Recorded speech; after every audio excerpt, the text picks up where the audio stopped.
संदीप मोहिनी कंसल। राधे राधे श्री राम। गुरुदेव, आपके चरणों में दंडवत प्रणाम, चरण स्पर्श। गुरुदेव, वाणी विचार व्यवहार की साधना में अगर ना चाहते हुए भी नकारात्मक कर्म हो जाएं, हम किसी का दिल दुखा दें, तो सकारात्मकता के लिए उस समय क्या करें? जिसका दिल दुखा है हमको उसी से नम्र वचन कहने चाहिए। जब हमारा क्रोध शांत हो जाए फिर हम उसके पास जाए कि क्षमा कीजिए, हम नहीं चाहते थे पर ऐसा हो। अब वो कटु बोले तो चुपचाप सह ले, दोबारा कड़वा ना बोले। नहीं तो इसका एक उपाय यही है, जैसे हम लोगों को कला सिखाई गुरुजनों ने कि द्वेष जिससे हो जाए, जैसे कोई हमसे द्वेष करता है तो हम उससे कैसे बचें।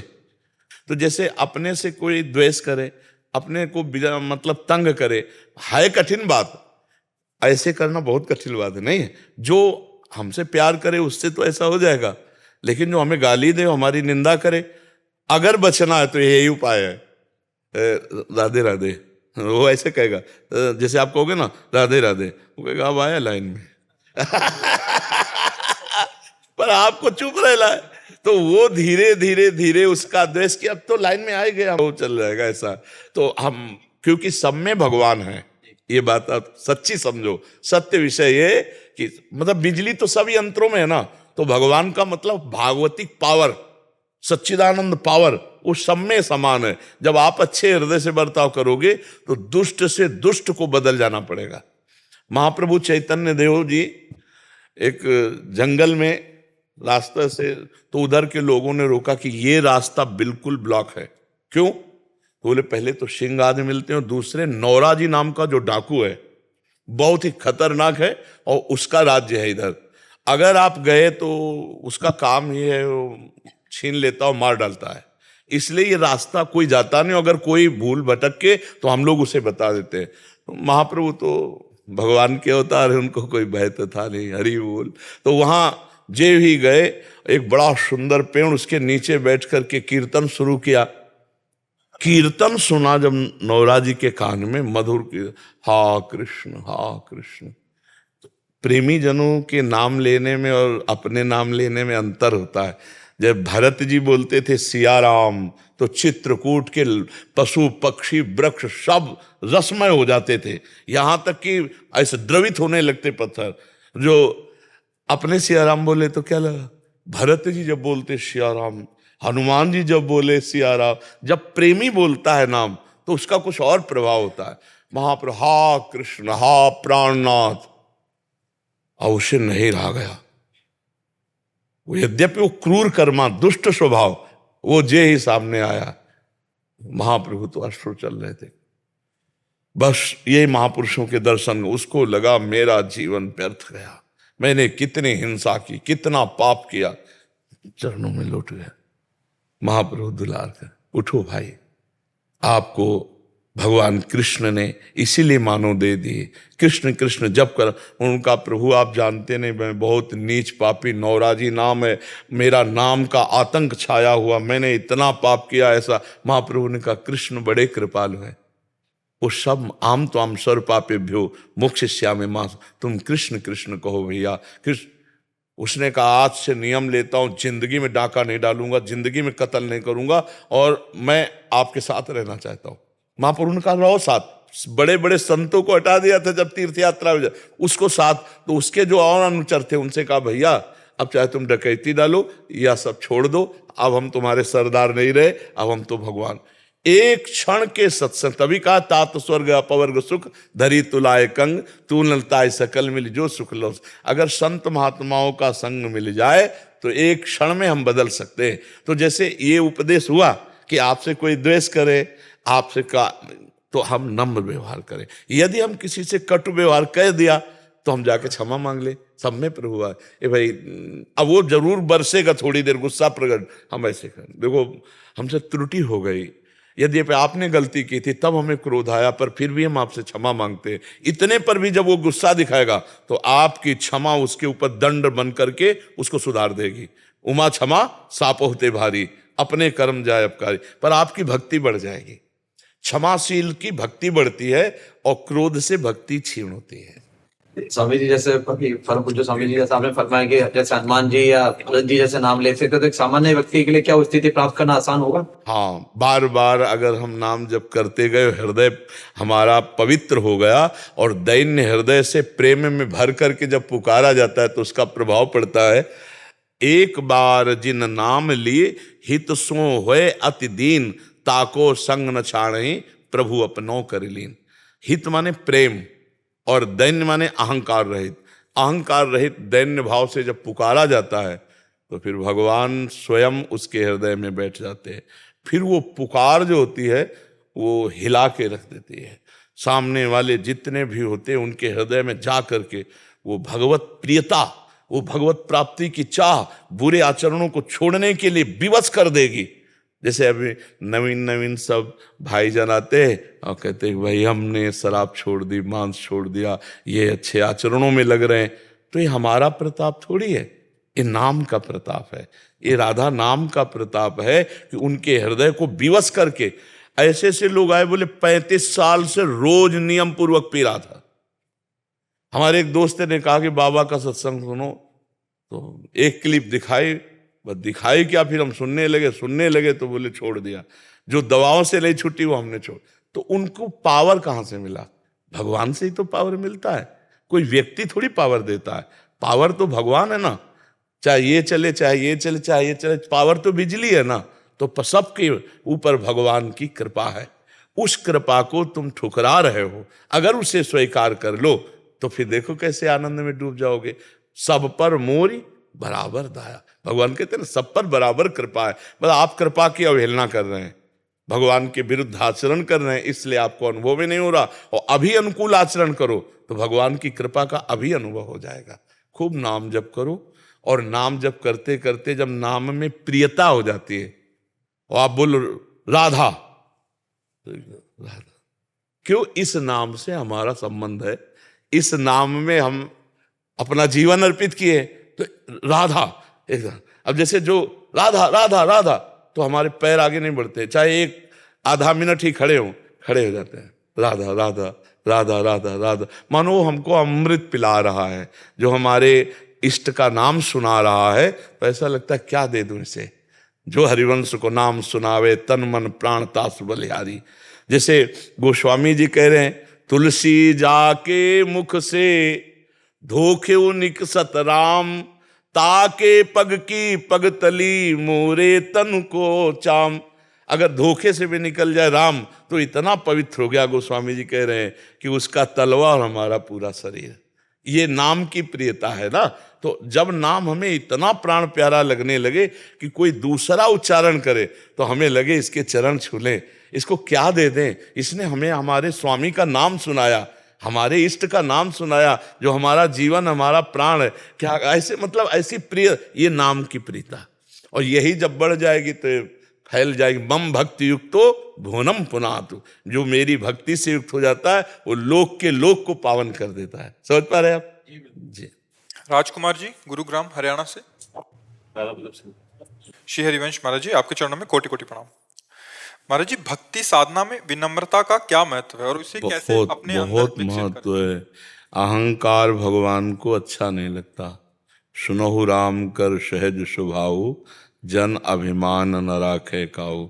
यदि अहंकार भरी कोई भी भोग लगा लेना, भगवान का मंदिर बना लेना, बड़ी से बड़ी बात हो जाए तो भी भगवान उसे पसंद नहीं करते। अहंकार में भर करके दुर्योधन ने सारी व्यवस्था 56 भोग बनाए थे, भगवान ने देखा भी नहीं। और दैन्य विनम्र विदुर जी उनके घर गए। और विदुरानी जी इतने प्रेमी स्वभाव की थी कि वो हर समय भगवान श्री कृष्ण का चिंतन करती, महान वक्ता थी। दरवाजे पे कृष्ण, श्री कृष्ण मेरे दरवाजे है। तो स्नान कर रही थी, देह सुधी भी नहीं, वैसे ही बाहर भगवान अपना पीताम्बर। अब भगवान कह रहे हैं कि कुछ पवाओ, तो उनको सुधारे। प्रभु वो केला रखे, पवाओ आके, तो केला लाए और गूदा फेंक रहे, छिलका भगवान को पवा रहे। भगवान छिलका पा रहे। तो विदुर जी को पता चला कि ठाकुर जी, तो विदुर जी दौड़ते हुए आए। अरे उनका बावरी, ये क्या गूदा सब फेंक रहे गए। गूदा पर भगवान ने कहा वो स्वाद लिया जब विद्राली के। यही दरबार दीन को आदर, रीति सदा चली आई। जेहि दीन पियारे वेद पुकारे, द्रवहु सुश्री भगवाना। जगह जगह लिखा हुआ दैन्य, दीनता, क्योंकि अहंकारी भगवान, अहंकार का तात्पर्य है वो विनाश होगा, वो नष्ट होगा। चाहे जितने बड़े भक्त में अगर थोड़ा भी अहंकार आया। एक बार गरुण जी महाराज से देवराज इंद्र ने पूछा, जब वो अमृत कलश हरण करने गए, कि महाराज आपकी सामर्थ्य का मैं पार नहीं पा रहा हूं, कोई भी देवताओं के अस्त्र, देवताओं की शक्ति आपको परास्त नहीं कर पा रही। जब वो अमृत कलश लेने गए तो बड़ा चरित्र हम सारांश में, तो आप में कितनी सामर्थ्य है? तो उनका त्रिभुवन को अपने एक पंखे पे रख करो, भगवान को विराजमान करके सहज में आनंद से उड़ सकता हूं। त्रिभुवन, और है सामर्थ्य, ऐसा नहीं कि सामर्थ्य, वो भगवान के वाहन है, पर अंदर कुछ आ जाना। हम भगवान को बैठाल कर त्रिभुवन को रख करके आराम से उड़ सकता हूं। तो एक दिन समुद्र पार कर रहे थे तो एक पंजा हाथ ऐसे रखा तो झप से एक छोटी चिड़िया की तरह गिर गए समुद्र में। फिर पुकारा त्राहिमाम, हे भगवान रक्षा करो। तो भगवान ने कहा, गरुण ये मेरा ही अभी कर कमल है, तुम मुझे बैठाल कर त्रिभुवन को पंखे में रख करके उड़ सकते हो, वो मेरी सामर्थ्य से, तुम्हारी सामर्थ्य नहीं। तुम्हारी सामर्थ्य तो मेरा एक कर कमल भी रखने की नहीं। त्राहिमाम प्रभु समझ आया। कई बार सुनाया नारद जी को अहंकार हो गया, हम काम भी जाई, तो हालत क्या हुई, चरित्र पूरा सुन के देख लीजिए। भक्त को भी अहंकार हो जाए तो भगवान बर्दाश्त नहीं करते, फिर और अहंकार की तो बात। तो दैन्यता अति, पर ये बनावटी नहीं होनी चाहिए। जैसे हम माइक से बोलते हैं कि हम तो अधम जीव हैं, नीच हैं, पामर हैं, हम पर भगवान की कृपा हुई तो हमें ये लाभ मिला कि हम भगवान के चरणों की भक्ति में, अब हम बोल गए। और जब हमारे सामने कोई खड़ा होकर हमको कहे और हमको लगे कि हाँ मैं तो कह ही रहा था, ये भाई भी गवाही हो गए, हे भगवान अब हम पर कृपा करो, देखो मैं दीन हूं, नीच हूं। पर हम बोल दें अधम तो चलेगा, लेकिन अगर आप बोल दो कि तू अधम है, फिर कैसा हृदय में होगा, फिर एक हृदय में जलन होने लगेगी। तो इसका मतलब अभी अहंकार बकाया है। भगवान दैन्य पसंद करते, जो जितना दैन्य है। आप बड़े भक्तों को देखना, बड़े दैन्य मिलेंगे आपको। जहाँ कहते हैं ना, थोड़ा पानी अगर गगरी में हो तो छलकता हुआ जाएगा, गंभीर नहीं होगा। अगर थोड़ा सा कुछ है तो अहंकार, और जो ज्यादा मात्रा में भगवदा आनंद है वो गंभीर मिलेगा, दैन्य मिलेगा। तो भगवान को दैन्य प्रिय, दैन्य बहुत आवश्यक है। भक्ति बिना दैन्य के हो ही नहीं सकती। तृणादपि सुनी चेन तरोरिव सहिष्णुना, अमानिना मान देन कीर्तनीया सदा हरि। तृणते अपने को नीच समझे सो महान भगत बनेगा। सदैव निरंतर भक्ति उसकी सुरक्षित रहेगी।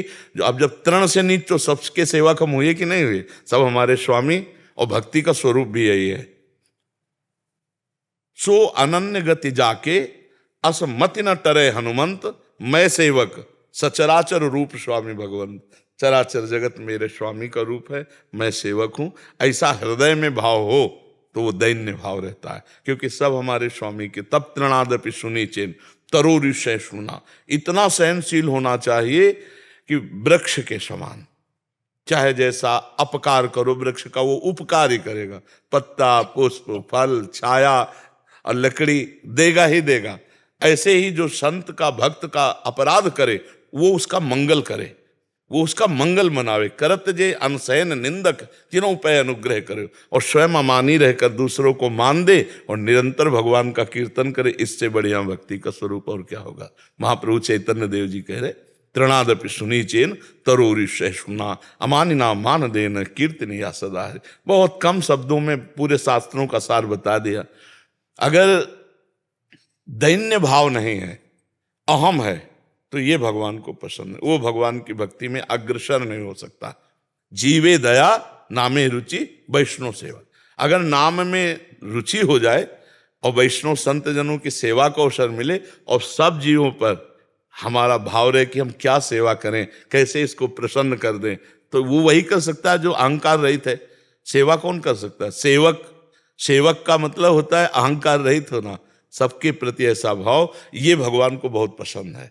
और जो श्री विग्रह में तो सेवक भाव रखता है मंदिर में, और बाहर निकल कर दूसरों से छल कपट द्वेष करता है, भगवान ऐसी पूजा स्वीकार नहीं करते। कपिल भगवान वर्णन करते हैं भागवत में कि जो मेरे श्री विग्रह की अच्छे अच्छे पदार्थों से पूजा करे, पर हम ही सब आत्म रूप में सबके विराजमान हैं, और वहां जाकर के निंदा करना, अपमान करना, ऐसा व्यवहार करना, तो उसकी ऐसी पूजा हुई जैसे राख में किया हुआ हवन, व्यर्थ। मतलब उसका पूजा का कार्यक्रम व्यर्थ रहेगा, जो अहंकार पूर्वक अन्य जीवों को क्लेश देता है। जी। प्रेरणा जी बेंगलोर से। महाराज जी आपके चरणों में कोटि कोटि प्रणाम। महाराज जी, यदि कोई आपकी कृपा से मांस नहीं खाता, मदिरा का सेवन नहीं करता, व्यभिचार नहीं करता, चरित्र पावन रखता है, नाम जप जितना हो पूरा दिन वही करता है, तो भक्त को कैसे पता चले कि आप श्री जी के दर्शन दूर नहीं, जीते जी श्री जी के दर्शन शीघ्र अति शीघ्र पाने? जब हम भोजन पाते हैं, हमारा पेट भरने लगता है, तो हम किसी मशीन से पूछते हैं या व्यक्ति से पूछते हैं कि भाई वो मशीन घंटी का अलार्म बज जाएगा, या भाई कोई, अपने को महसूस होता है?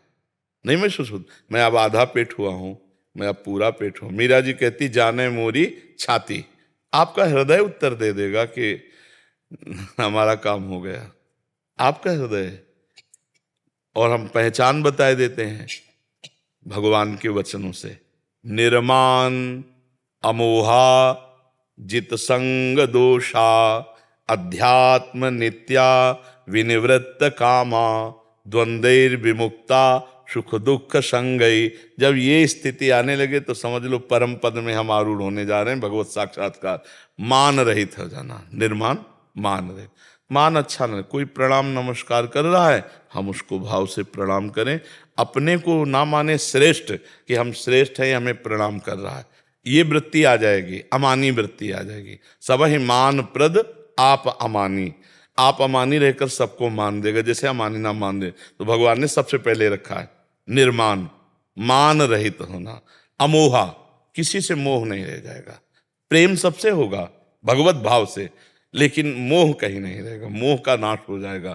मोह गए बिनु राम पद होई न दृढ़ अनुराग, मोह मूल बहु शूल प्रत्यागो उत्तम अभिमान। मोह बहुत खतरनाक है, तो भगवान के भजन से मोह का नाश हो। अमोहा। और जित संग दोषा, कोई भी भोग नजदीक हो, भोगने की इच्छा नहीं रहेगी। जब भगवत दर्शन की वृत्ति नजदीक आएगी तो मान रहित हो जाओगे, मोह रहित हो जाओगे। और जित संग दोषा, व्यक्ति वस्तु स्थान उसका कोई भी प्रभाव हमारे ऊपर नहीं पड़ेगा। जैसे हमारे को एकांत में भोग विविध प्रकार के मिले इंद्रियों के, तो मन चलायमान हो जाए, उसका चलायमान नहीं होगा। जैसे भुने हुए चने पर कभी अंकुरण नहीं होता, ऐसा होता है भगवत साक्षात्कार किया हुआ महापुरुष या भगवत साक्षात्कार जिसका होने वाला है। तो जित संग दोषा और अध्यात्म नित्या, वो आत्मस्वरूप प्रभु में निरंतर रमण करता है, अर्थात हर समय अव्यावृत भजन चल रहा है। और विनिवृत्त कामा, सारी कामनाएं उसकी शांत हो जाती हैं। द्वंद्व विमुक्ता, मान अपमान निंदा स्तुति सुख दुख लाभ हानि जय पराजय, सब में उसका समान भाव होता है, समान भाव होता है। द्वंद्व विमुक्ता सुख दुख संगय, सुख और दुख को समान भाव समझने वाला वो महापुरुष अव्यय पद, जो अव्यय पद भगवत स्वरूप है, उस परम पद का अधिकारी हो गया, वो भगवत साक्षात्कार का अधिकारी हो गया। पर निरंतर नाम जब चले तब ये स्थितियां आएंगी, निरंतर। जैसा आपने बताया कि चरित्र पावन, व्यसन रहित और गंदे आहार का त्याग और निरंतर नाम जप, तो धीरे धीरे ये स्थितियां आएंगी। पर इसका अहंकार न हो, त्याग का अहम न हो, त्याग के त्याग की स्मृति का लय हो जाना, ऐसे त्याग का लय होना चाहिए। जैसे हम विष्ठा त्यागते हैं तो हम कहीं गर्व थोड़ी करते, तो ऐसे ही विष्ठा मलवत विषवत वमनवत संसार के भोगों का त्याग करके त्याग की स्मृति का त्याग, तब वो भगवत अनुराग से युक्त हृदय भगवत साक्षात्कार युक्त होता है।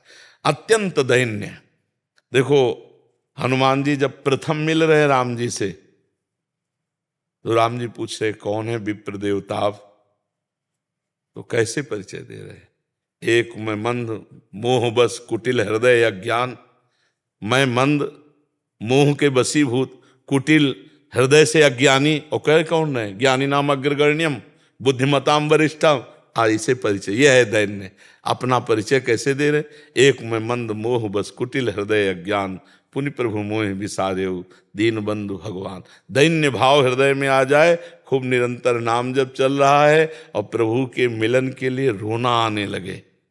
रुदु सुश्रम राजन कृष्ण दर्शन लालसा, जहां प्रभु के लिए रोना आने लगा तो प्रभु रोना बर्दाश्त नहीं करते। ये बात समझ लो, सब सह सकते हैं लेकिन भक्त के आंसू को प्रभु नहीं सह सकते, ऋणी हो जाते हैं। गोपीजनों से कह रहे हैं कि मैं अनंत काल तक यदि तुम्हारी सेवा करूं तो भी मैं तुम्हारे प्रेम रूपी ऋण से उऋण नहीं हो सकता। हे गोपियों, तुम अपनी उदारता से मुझे उऋण कर सकती हो, ये भगवान को सहन नहीं होता। जब कोई एकांत सच्चाई से एकांत में बैठकर जब भगवान के लिए रोता है तो उसी समय देखना तुम्हारे हृदय में पहले आनंद रूप से स्फुरित होंगे, फिर मानस पटल पर झलकने लगेंगे, और अगर यही निरंतरता चलती रही तो प्रगट में दर्शन हो जाएंगे। पर ये स्थिति बहुत दुर्लभ है, इसलिए खूब नाम जप करो, अहंकार रहित होकर जप करो। मैं भजनानंदी हूं, इसका भी अहंकार ना हो। भगवान से मनाते रहो कि प्रभु कहीं भजन का अहंकार ना हो जाए। नहीं, मैं भजनानंदी हूं, ये भी आ गया तो गाड़ी रुक जाएगी, फिर आगे यात्रा नहीं होगी, फिर विकार घेर लेंगे। इसलिए बहुत दैन्य, इसीलिए दैन्यता के लिए बड़े महापुरुषों का सेवन किया जाता है, संत महापुरुषों का। उनके दर्शन से, उनकी चरण रज से दैन्यता आती रहती है, अहंकार नष्ट होता है। जैसे आप भजन करो तो जितना भजन करते हो, जब ऐसे भजनानंदी को देखा जब रात दिन रो रो के भजन कर रहे हैं तो आपको लगे हमारा भजन क्या है, गया ना अहंकार। तो हाँ, तो हम जब बड़े संतों के दर्शन करते हैं तो हमारे हृदय का अहंकार नष्ट हो जाता है। इनकी तपस्या, इनका रात दिन प्रभु के लिए जीवन अर्पित करना, हम तो नाना प्रकार के भोगों में फंसे हुए हैं, तो वो दैन्य आ जाता है, अहंकार न। जब हम नीचे देखते हैं फिर हमको अहंकार आता है। तो हमें नीचे के जनों में भगवत भाव रखना चाहिए और बड़े महापुरुषों का संग करना चाहिए। महापुरुषों के संग से अहंकार नष्ट हो जाता है, दैन्य आ जाता है, और महापुरुषों के संग से भगवत प्राप्ति की लालसा भी जागृत होती है, भजन बढ़ता है, भजन की रुचि भी जागृत होती है। संत समागम ये दुर्लभ वस्तु है, संत समागम हरि कथा तुलसी दुर्लभ। तो अब लाभ मिल रहा है तो जीवन को बढ़ा ले चलो प्रभु की तरफ, अच्छे आचरण करो, जैसे आपने बताया ऐसे सबको करना चाहिए। ये मांस मदिरा, ये सब गंदी चीजें हृदय को अपवित्र, शरीर को नष्ट कर दे, धन नष्ट हो जाए, सब इसमें खराबी खराबी है। यार दूसरे के शरीर को काट करके लोग खाते, कैसे हृदय वाले हमारे, तो यही समझ में नहीं आता। अपने चुटकी काट के देखो तो लगता है ना दूसरे की छुरी से गला काट रहे हो, यार तुम्हें इसका फल मिलेगा, इसका दंड मिलेगा, दुर्गति हो जाएगी। ये दंड जैसे नहीं, पैर बांध दिए पशु के, जिंदा उल्टा टांग दिए, भूंज रहे हैं और फिर इसके बाद खा रहे हैं, फिर उन्हीं की गाड़ी में आग लगेगी और जिंदा वो ऐसे ही भूंजेंगे गाड़ी के अंदर। फिर वहां लोग कहते हैं बेचारे, ये बेचारे इस जन्म में नहीं तो किसी जन्म में ऐसा किया है, उसका फल उनको मिल रहा है। अवश्य में भोक्तव्यम कृतम कर्म शुभाशुभम, अवश्य भोगना पड़ेगा। भीष्म जैसे महापुरुष को भी 6 महीने बाणों की सैया में पीछे के कर्म को भोगना पड़ा। इसलिए गंदे कर्म मत करो, अच्छे कर्म करो, भगवान का नाम जप करो। अगर अभी दर्शन नहीं हुए तो शरीर छूटने के बाद भगवान मिल जाएंगे। जो अच्छा कर्म करता है भगवान उसको अपने नित्य धाम में विराजमान करते हैं। राधा कृष्ण पुनेठा जी उत्तराखंड से। गुरुदेव आपके चरणों में कोटि कोटि प्रणाम। गुरुदेव, एक प्रवचन में आपने कहा था कि नख से लेकर सिक तक पूरा ढांचा शरीर श्री जी को समर्पित कर दो, जिससे तुम्हारा भार श्री जी संभाल लेंगे। इस समर्पण की प्रक्रिया क्या है गुरुदेव? पहले वाणी से समर्पण होता है, हे प्रभु मैं आपकी शरण में हूं, या हे प्रियाजू मैं आपकी शरण में हूं। ये तो हुआ कहना। अब वाणी का समर्पण है कि वाणी से किसी का अहित कर, दुखद वचन बोल करके दिल नहीं दुखाएंगे, वाणी से गाली नहीं बकेंगे, अश्लील संभाषण नहीं करेंगे, प्रपंच नहीं। और सच्चाई में तो वाणी का पूर्ण समर्पण तब माना जाएगा जो हरिवंश महाप्रभु कहते हैं, रसना कटो जो अन रटो। मेरी जवान कट जाए अगर मैं प्रभु के सिवा और कोई बात करूं, अपने प्रभु के संबंध की बात करूंगा, प्रभु के लिए बात करूंगा। अगर व्यापार नौकरी है तो वो भी हम प्रभु का ही मान करके बात करेंगे।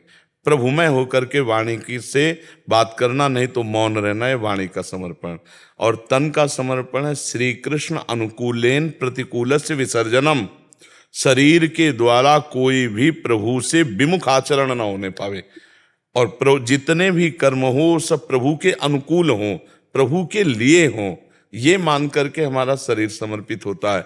और मन जब हमारा प्रिया प्रीतम के ही लिए संकल्प करे, प्रिया प्रीतम का ही मनन करे, तो मन समर्पित होने लगता है।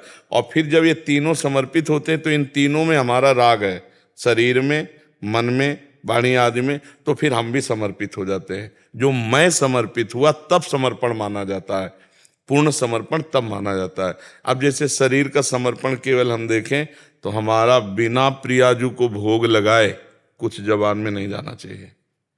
अब जो भोग नहीं लगता वो हम पाएंगे ही नहीं। निषिद्ध पदार्थ कभी जीवन में, क्योंकि प्रभु को भोग नहीं लगता। अच्छा, जहाँ प्रभु का मान लो श्री विग्रह नहीं विराजमान, तो हम भाव से प्रभु को लगाते हैं।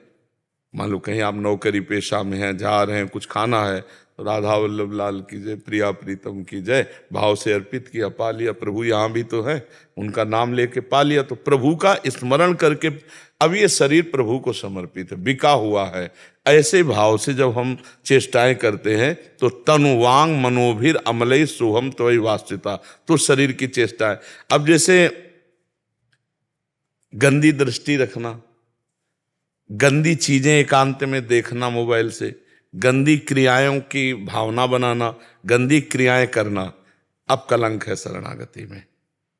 अब ये फिर उसे पाखंड कहते हैं, फिर दंभ कहते हैं। अब नाटक हो रहा है कि आप कहते हो हम प्रभु के शरणागत हैं और प्रभु के विपरीत देखते हो, सुनते हो, चेष्टाएं करते हो। एक होता है विवश होकर हो जाना गलती, कि हम बहुत कोशिश की पर गलती हो गई, तो प्रभु राहत न प्रभु चित्त चूक किए की, करत सुरत सहबार ही की, प्रभु उस चूक को फिर माफ कर देते हैं। लेकिन जानबूझकर अपराध करना और हम प्रभु के शरणागत कहलाएं तो फिर उसमें, तो ये बात हमें ध्यान रखनी कि हमें जानबूझकर अपराध नहीं। और हमसे जो गलती हो, जैसे हमें लगा कि हमसे गलती हो गई, तो तुरंत हम उसी समय जहां हैं 1 सेकंड के लिए एकाग्र हो प्रभु से, प्रभु देख लो, हम आपसे प्रार्थना कर रहे थे, संभल नहीं पाए, प्रभु देख लो गिर गए, हे नाथ मुझे बचाओ, हे नाथ मुझे क्षमा करो। प्रभु फिर आपको बल देंगे, फिर आगे बढ़ाएंगे।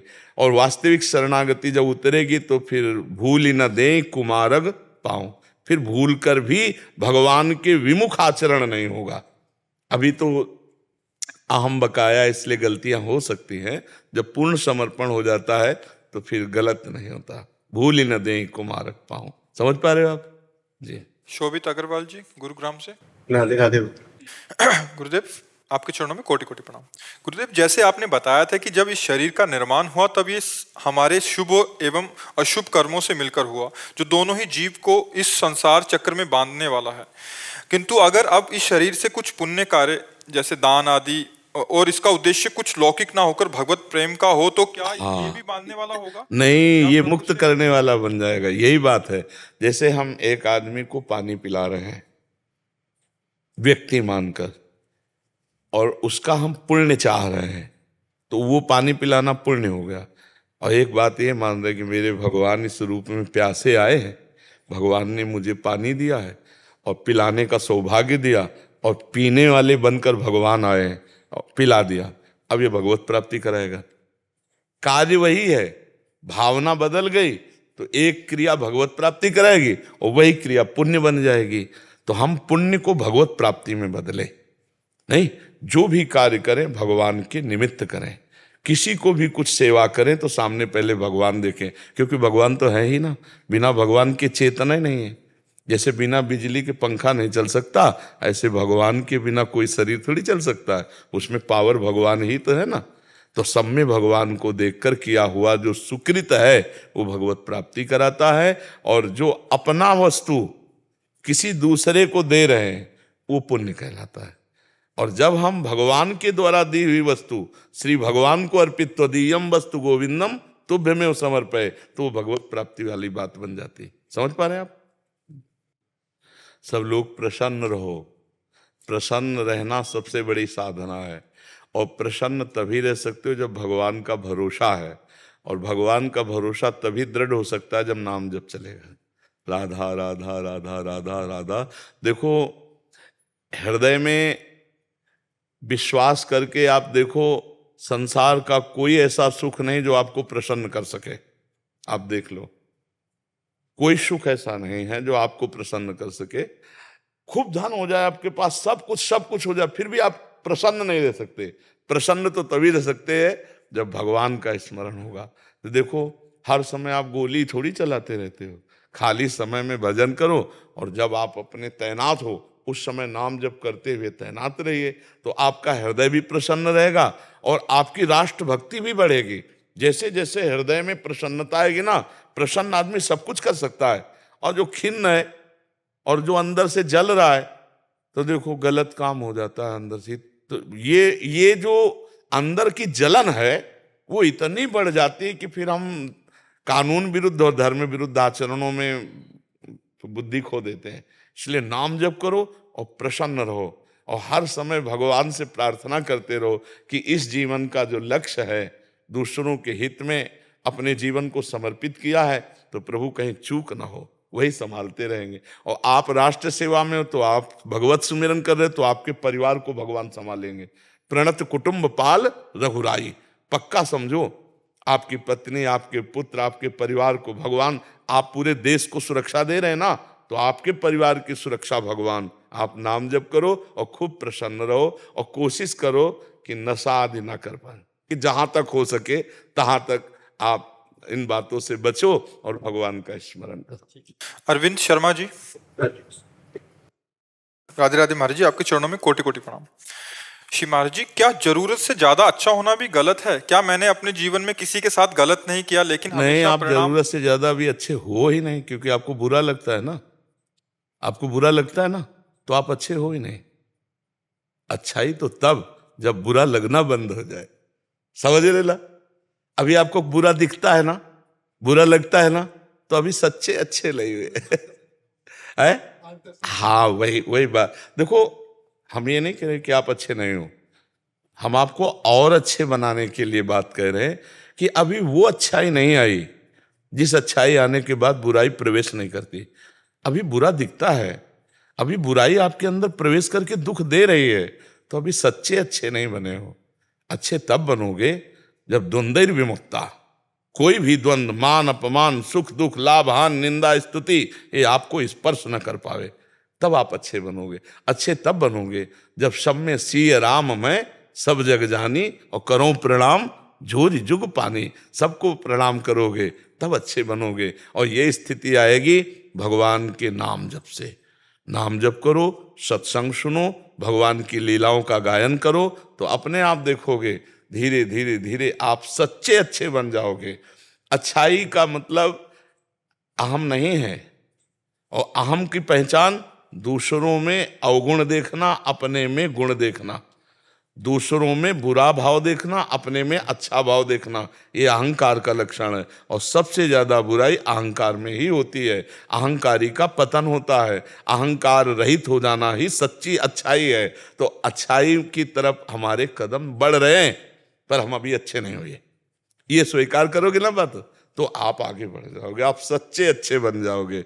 जब आपकी अखंड प्रसन्नता में कोई बाधा न पहुंचा पावे, तब आप सच्चे अच्छे बन गए। तो वो होता है ब्रह्मभूता। ब्रह्मभूता प्रसन्नात्मा, न सोचते न कांक्षते, न कोई सोच है न कोई चाह है। इतना आनंद है भगवान के चरणों में भाई, एक बार चित्त जुड़े तो। अभी तो बहुत नीचे, अभी तो ऐसा लगता है जैसे आप वचन बोले ना कि कितना अच्छा, कब तक अच्छा। लोग दिखाई दे रहे हैं ना, बुराई दिखाई दे रहे ना, अभी बहुत नीचा स्तर है। नहीं, जैसे अध्यात्म की दृष्टि से ना देखे तो आपकी बड़ाई हो जाएगी। सठे साठ्यम समाचरित, ये भी उत्तर है एक, लेकिन अध्यात्म का उत्तर नहीं है, ये प्रपंच का उत्तर है। अध्यात्म का उत्तर है कि तुम इतने मजबूत बनो कि कोई भी बुराई तुम्हारे हृदय में प्रवेश न करे, कोई भी तुम्हें बुरा न दिखाई दे, और तुम सब में भगवान को देखकर इस माया पर विजय प्राप्त कर लो। माया पर विजय प्राप्त करने की बात है भगवान की प्राप्ति की बात है। केवल व्यवहार की बात में तो जब आएगी ना बात, तो हम भी कह सकते हैं। अब हम उतर के बोल रहे हैं, पहले प्रश्न के पहले उत्तर को अध्यात्म से, शुद्ध अध्यात्म से, जिसे परमार्थ कहते हैं, अब व्यवहार मिश्रित उत्तर दे रहे हैं कि यदि हम दबते चले जा रहे हो, आप गाली देते चले जा रहे हो, तो हम तब तक सहेंगे जब तक एक सीमा है। भगवान ने भी 100 अपराध कहे थे और 101 होने पर सुदर्शन चक्र चला दिया था। ये व्यवहारिक बात है। तुम धर्म के प्रति, भगवान के प्रति, इष्ट के प्रति अगर जरा भी हमें गाली दे लो, लेकिन अगर सीमा उल्लंघन किए तो जितना तप है, भजन बल है, शारीरिक बल है, व्यवहार बल है, उसका प्रयोग करके आपको शासन मिलेंगे। ये व्यवहारिक उत्तर है, परमार्थिक उत्तर नहीं है। व्यवहारिक उत्तर अच्छा लगेगा, नहीं लगेगा? ये व्यवहारिक उत्तर अच्छा लगेगा, लेकिन परमार्थिक उत्तर जो है वो ये है कि कोई भी बुरा हमको दिखे ना, और कोई भी बुराई हमको परास्त न कर पावे, कोई भी दुख हमारी प्रसन्नता को न छुपाए, क्योंकि सर्वम खलमिदम ब्रह्म, सब जगह वही विराजमान है। कौन बुरा है? सच्चा ज्ञान, सच्ची अच्छाई तो यही है ना कि बुरे में भी मुझे भगवान दिखाई दें और हम उसको सह जाएं। लेकिन ये परमार्थ व्यवहार में, व्यवहार का दूसरा स्वरूप होता है। अगर आप परमार्थ के पथिक बनना चाहते हैं तो इतनी अच्छाई लाओ कि आप में किसी को बुरा देखने की बात ही ना आवे, किसी का बुरा करने की बात ही ना आवे, नहीं ना। और हमें लगता है अच्छाई का प्रभाव बहुत जोर का पड़ता है। जब आप 10 बार किसी से अच्छा ही बर्ताव करेंगे तो 10 बार बुरा करने वाला एक दिन रो के आपके पैर पकड़ लेगा। एक नाथ जी महाराज महाराष्ट्र के गंगा स्नान, वहां गोदावरी है, तो गोदावरी गंगा स्नान करने गए, तो ऊपर अन्य धर्मावलंबी का मकान था। तो उसने देखा कि बाबा जी, तो थूक दिया ऊपर, ऐसे बालकनी से ऐसे थूक दिया। फिर गंगा स्नान करने गए, देखा कि थूक आ गया, तो फिर फिर थूक दिया। 100 बार थूका, 100 बार गंगा स्नान करने।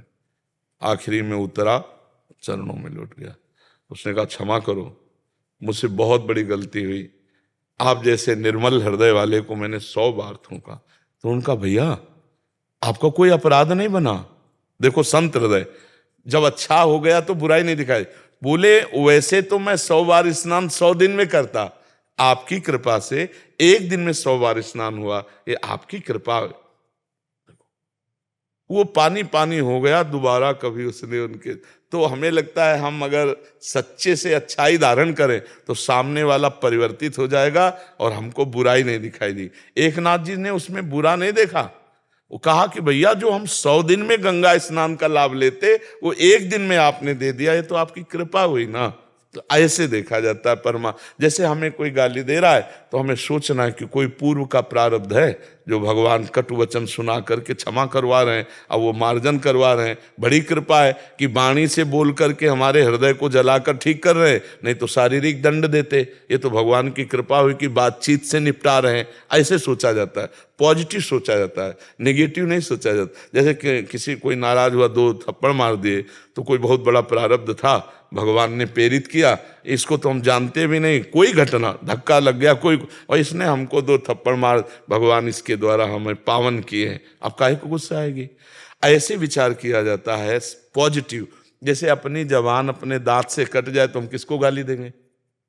अपने हाथ के द्वारा भी अपने शरीर में कभी कभी चोट लग जाती है, चाकू लग जाती है, किसको हंसी देते हैं, यार वो चूक हो गई। हमको ऐसे ही अपने अंगों के द्वारा, अपने अंगों को जैसे पीड़ा पहुंचती है तो हम किसी से रिपोर्ट नहीं करते, किसी को मारते पीटते नहीं, सह जाते हैं। हम ही फिसल के गिर गए और बहुत चोट लग गई तो हम किसी को कुछ कहते थोड़ी हैं। ऐसे ही हमारा प्रारब्ध सामने वाले व्यक्ति के अंदर जाकर प्रतिकूलता का रूप पैदा करके हमको जो जलाता है वो हमारे पाप नष्ट करता है। ये अध्यात्म है, अध्यात्म से समझा जाए। जी। डॉक्टर वीरा भडेर राधा वल्लभ महाराज जी, महाराज जी ये जानना चाहते हैं कि मतलब सभी संतों को जिनका भी सुने हैं कि उन्होंने कहीं ना कहीं सत्संग सुना फिर जाके इस मार्ग पे आगे बढ़े। महाराज जी ये जानना चाह रहे हैं कि आपने किसका सत्संग सुना साधना काल में कि जिसके वचन आप आदर्श मान के आगे बढ़े। हमारी साधना काल ही नहीं हुई, हमारी भागने के बाद साधना काल हुई। आप हम जानते हैं कि आप साधना काल में पूज्यपाद उड़िया बाबा जी और भाई जी महाराज की सुने। जी। अब आजकल कौन से अब मतलब महापुरुष आखिरी वक्त तक सत्संग सुनते रहते हैं। जी, हमारे आज हरिवंश महाप्रभु और पूज्यपाद श्री सदगुरुदेव भगवान देख रहे हैं ना ऊपर, तो इसी समझना चाहिए सर के ऊपर कौन है। हमारे सर में कौन है, किनके चरण है, तो हमारे पूज्यपाद श्री गुरुदेव भगवान हैं जो नित्य विहार रस में सहचरी भाव से सिद्ध महापुरुष विराजमान है। इस समय कैसे तुम्हें बताए, सब अंदर की बातें हैं। हाँ, साक्षात प्रियाजू की नित्य सहचरी विराजमान है, तो उन्हीं की कृपा से है। क्या प्रश्न था इनका? ये कह रहे हैं कि साधन काल में तो हम जाने कि भाई जी और ये थे, आज आप किसका सत्संग? हाँ, आज तो अब यहाँ सत्संग की बात नहीं रह गई है, नहीं, अब यहाँ सेवा की बात रह गई है। किस समय अपने गुरुदेव के साथ कौन सी परिचर्या में श्री जी के हैं, अब यहाँ ये थोड़ी रह गया, सत्संग की बात नहीं रह गई है। अब बात रह गई है श्री जी की परिचर्या की, प्रातः से लेकर शयन तक, शयन से प्रातः तक शारीरिक और मानसिक दोनों सेवाओं में अपने गुरुदेव के संग रह करके श्री जी को दुलार। अब ये बच्चे हो, आप क्या समझोगे? देखने को पुरुष देह होता है, लेकिन यहाँ भाव देह के द्वारा प्रिया प्रीतम की परिचर्या होती है। अब कुछ जानना नहीं है और अब कुछ पाना नहीं है, अब बस स्वाद लेना है। आठों पहर अपनी महारानी जी की आज्ञा में रहकर उनकी सेवा में रहना है, बस इतना। अब आगे की बात जब इसमें घुसो इस मार्ग में तब जान पाओगे, नहीं तो ये बहुत गुप्त मार्ग है। हितजू महाराज और स्वामी जी का जो मार्ग है ना, हाँ, जो कहो हरिवंश रस बिरलो समझन हार, एक दोई जो पाइए खोजी सब संसार। ये तो आचार्य कृपा से, गुरु कृपा से ही केवल समझ में आता है। समझ में आ रहे बच्चा? इस समय हमारे जीवन आधार पूज्य श्री सरकार गुरुदेव भगवान है और घसीटा है आचार्य चरण ने, कि इनका भी परिचय आचार्य ने ही दिलाया, क्योंकि हम थोड़ी जानते थे महाराज जी को। हित ने हित हरिवंश चंद्र जू ने घसीटा और उन्होंने सारा अपना वैभव जो हृदय का है वही कृपा करके दे रहे। इसमें हमारे साधन तप का कोई बात नहीं, ये यहाँ उदारता की बात है। उनकी उदारता है, हमारी अधमता पर रीझ करके इतनी बड़ी वस्तु दान कर दी प्रिया प्रीतम जी। दीपक जी फरीदाबाद से।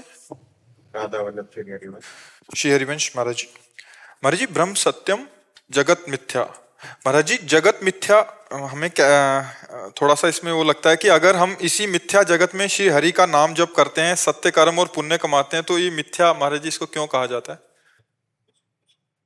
ये जगने की चेष्टा है, हरि नाम जपना। जैसे सोए हुए पुरुष को जगाया जाता है ना, तो ऐसे ही ये जो सत्संग है, हरिनाम है, ब्रह्म तत्व की चर्चा है, वेदांत चर्चा है, सांख्य है, अष्टांग योग, कर्म योग, भक्ति योग, ये जीव को जगाया जा रहा है। ये साधारण निद्रा नहीं है, ये मोह निद्रा है। समझ रहे हो? वो सुषुप्ति है तमोगुण जनित। ये मोह निद्रा इतनी प्रबल है कि हम जागते हुए भी जाग नहीं रहे हैं, हम जानते हुए भी जान नहीं रहे हैं। समझ रहे हो नहीं समझ रहे हो? जैसे सबको ये जानता है कि स्थूल शरीर मैं नहीं हूं, पक्की बात है ना, इतना कहीं ना कहीं दिमाग में तो है कि यार शरीर मैं नहीं हूं, है दिमाग में। भला काफी लोगों के जो सत्संगी होंगे उनके तो दिमाग में होगा ही, ये शरीर मैं नहीं हूं। है ऐसा दिमाग में कि नहीं? कहीं ना कहीं दिमाग में होगा, क्योंकि शरीर छूटता है तो कहा जाता है छोड़ने वाला गया, तो मतलब वो जाने वाला कोई और है, और जो शरीर है ये फूंक दिया जाता है, मतलब शरीर मैं नहीं हूं। लेकिन कितने लोगों को इसका सच्चा ज्ञान है कि मैं शरीर नहीं हूं? जानकारी होना, जैसे सबको लगभग जानकारी है यहां से जाना है, क्यों? सबको है ना, लेकिन कितने को जानकारी यहां से जाना है? हम उसको उसी का प्रश्न कर रहे हैं कि कितने को जानकारी, जानते हुए भी वो नहीं जान रहे हैं, जानते हुए भी वो नहीं समझ पा रहे हैं। इसका मतलब है ये जागते हुए सोने का नाटक, वो तो सुसुप्ति में है ही अज्ञान में, लेकिन ये जो सोना कहा गया है कि ये सो रहे हैं सब अज्ञान की धरा में, उसी को मिथ्या शब्द कहा गया है। मिथ्या शब्द का मतलब सुषुप्ति, गाढ़ सुषुप्ति। उमा कहूं मैं अनुभव अपना, सत हरि भजन और जगत सब सपना। ये एक जागतिक सपना जो चल रहा है मोह की अज्ञान की धरा में, ये मिथ्या है। जैसे पीछे जन्म में आप कौन थे आपको पता नहीं, आपका परिवार था, आपके रिश्ते नाते थे, लेकिन आपको आज पता नहीं। ऐसे कल आपको इसका पता नहीं होगा, जो वर्तमान में है इसका पता नहीं होगा। जैसे आप कितने साल के हो? 28 वर्ष के पहले आप 9 महीने मां के गर्भ में रहे, आपको जानकारी है 1 सेकंड की भी। तो हमारी स्मृति बहुत मंद है। इसी जन्म में 9 महीने मां के गर्भ में रहे, 1 सेकंड का अनुभव ही नहीं है, नहीं है ना? तो तब से लेकर के मां के गर्भ से और अब तक हमारी कितनी स्मृति मंद हो गई है। अगर हमारी संपूर्ण स्मृति जागृत हो जाए तो गर्भ में हमने भगवान से एक वादा किया था। कपिल भगवान जीव की स्थिति का वर्णन करते हैं जब, तो भागवत में वो जीव को ज्ञान होता है अनंत जन्मों का, मां के गर्भ में उसे बड़ी पीड़ा महसूस होती है, आसपास झिल्ली के अंदर बंधा हुआ और लिबलिबाहट वाले सब गंदे पदार्थों के बीच में भरा हुआ, और उसकी श्वास प्रश्वास की गति रुकती है और नाल से उसका आहार विहार शरीर में जाता है, उसी से उसका पोषण होता है। उस समय कुछ खाना पीना तो होता नहीं, तो भारी कष्ट होता है। तो उसी समय भगवान उसे स्मृति जागृत करते हैं, तो उसे ध्यान आता है अनंत जन्मों से इस माया में मैं भ्रमित। तो भगवान से कहता है कि एक बार मुझे इस माता के गर्भ रूपी नर्क से बाहर कर दो, मैं जाकर ऐसा भजन करूंगा कि अब की बार अगला जन्म नहीं होगा, मैं आपको प्राप्त हो जाऊंगा। भूमि परत भा ढाबर पानी, तिम जीवहि माया लपटानी। जे ही माँ के गर्भ से निकला तो भूल गया भगवान की ऐसी लीला माया। अब कहाँ वो जो दिव्य आनंद था वो कहाँ बोले लड़का हुआ लड़की हुई, अब वो भूल गया। अब वो फिर शरीर राग में पुष्ट हो गया, बचपन। अब देखो जवानी, आप जवान हैं ऐसा ज्ञान है, मैं जवान ऐसा कभी नहीं ज्ञान कि शरीर जवान है, नहीं। भगवान की इतनी प्रचंड माया है कि जानते हुए भी नहीं जान रहे हैं, जानते हुए भी नहीं। यहां से चवन्नी नहीं जानी किसी के साथ, 1 रुपया नहीं जान, फिर भी सब हाय हाय किए ना। 7 जन्म के लिए इकट्ठा करने का सारा प्लान है। मन बुद्धि चित्त इसे सत्य मानने लगा, तो शास्त्र हमारा कहता है ये सत्य नहीं है, इसी में जो ब्रह्म तत्व है वो सत्य है। तो अब तुम सोने के नाटक में अगर हो तो जगाना बहुत कठिन होता है। अगर वास्तविक सोए हुए हो तो जग जाओगे, ए उठो सुबेरा हो गया, उठ जाएगा। लेकिन सोने का नाटक कर रहा हो तो ए उठो, तो हम लोग सब सोने का नाटक कर रहे हैं, अज्ञान का नाटक कर रहे हैं। जागे हुए पुरुष हो तुम सब, तुम्हें सब पता है। जब किसी का परिवार में निधन होता है और लोग स्मशान घाट में ले जाते हैं तो कहते हुए जाते हैं राम नाम सत्य। क्या ये पता नहीं उनको? बोल रहे हैं तो क्या उनके दिमाग में बात नहीं आ रही? लेकिन बोलते हुए भी वो नहीं जान रहे हैं। ठीक है, वहां फूंकते हैं तो क्या दिखाई नहीं दे रहा शरीर की दुर्दशा क्या हो रही? तो इस शरीर के लिए हम मांस खाएं, मदिरा पिएं, बेविचार करें, पापाचरण करें, और यही शरीर जल जाएगा और उसका कर्म लेकर हमको भोगना पड़ेगा। भला क्या जानकारी है सच्ची? नहीं। जब उस परिवार के लोग रोते हैं तो दूसरे लोग बैठ के समझाते हैं, देखो भाई इस संसार का नाम मृत्यु लोक है, यहाँ ऐसा होता ही है, सबको मरना पड़ता है, कल हम भी मरेंगे, आप भी मरेंगे, आप क्यों चिंता करते हैं? आप शांत हो जाइए। और आप बीड़ी पी के चल रहे हैं, हमने देखा ये बात। आप बीड़ी जलाई और बीड़ी पीते हुए चले, आगे चल के हंसी मजाक को भूल गए सब। वो ये भूल गए कि ये दशा मेरी भी शरीर की होनी है। तो यहां भैया जानते हुए सब सो रहे हैं, यद्यपि जग रहे हैं, पर वो सब सोते हुए से अज्ञान की धरा में है, इसीलिए मिथ्या। ये जो हरिनाम है, सत्संग है, ये जगाना है, हम जगा रहे हैं। आप जगने की चेष्टा करें तो आप बहुत जल्दी जग जाएंगे। जी, जानते हुए भी हम इसको भूल रहे हैं या फिर सो रहे हैं, तो ये माया का प्रभाव है। ये माया का प्रभाव है। दैवी हृषा गुणमयी मम माया दुरत्तया, मामे वे प्रपद्यन्ते माया में ताम तरन्ते। गेम जैसे नहीं होता कि ये पाला खींचा है, कबड्डी बोलने उधर जाना है, अब आपको सांस न टूटने पाए पाले तक आना है, तो हमको संसार के कार्य करना है, राधा राधा राधा, ये सांस न टूटने पाए, हमें अपने पाले में लौट के आना है कि हम भगवान की शरण में, हमारा लक्ष्य भगवत प्राप्ति है। निकल गए, जीत गए। अगर सांस टूट गई, पाला तक ना पाए तो आउट हो गए, फिर जन्म लो, फिर कार्य करो। गेम है ये, आपको भगवान तक पहुंचना है। मनुष्य जीवन ये आखिरी चांस है आपको, फिर आपको 83,99,999 योनियों का गेम खेलना पड़ेगा। ये मानव देह मिली है, ये साधन धाम मोक्ष कर द्वारा। अगर इस गेम में निकले तो निकले, नहीं फिर तुम्हारी कुछ नहीं चलने वाली, कुछ नहीं। गेम है, छूट है अभी आपको, और जिस समय आपका समय समाप्त हुआ, शिकंजे पे फंसे, फिर नहीं चलती, नहीं। हाँ, फिर जब वो कर्म का जाल फंसता है तो फंसता ही चला जाता है, बहुत दुर्गति होती है। यही देख लो यार, बढ़िया कार में बैठे हैं, पीछे से आया, बिल्कुल समेटता चला गया आगे वाले ट्रक, और पीछे का ट्रक बीच में चटनी बन गए, उनकी लाश भी सही नहीं मिली। क्या हुआ?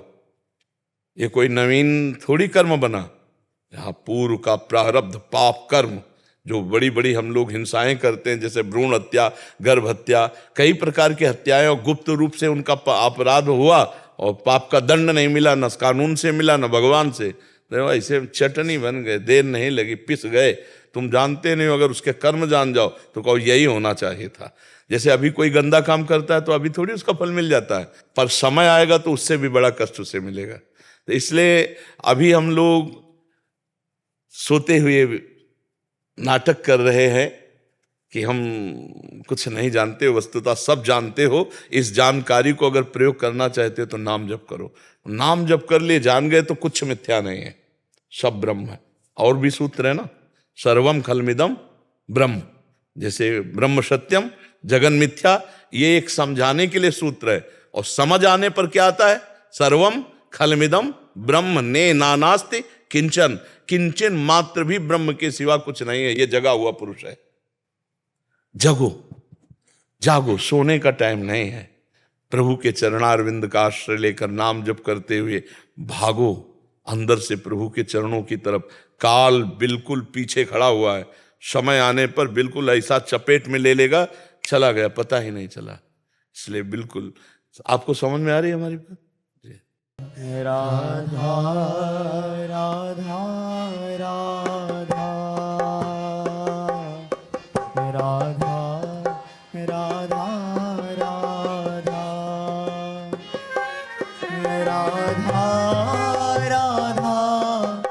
राधा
राधा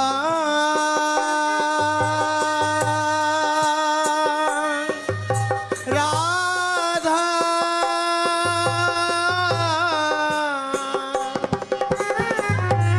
राधा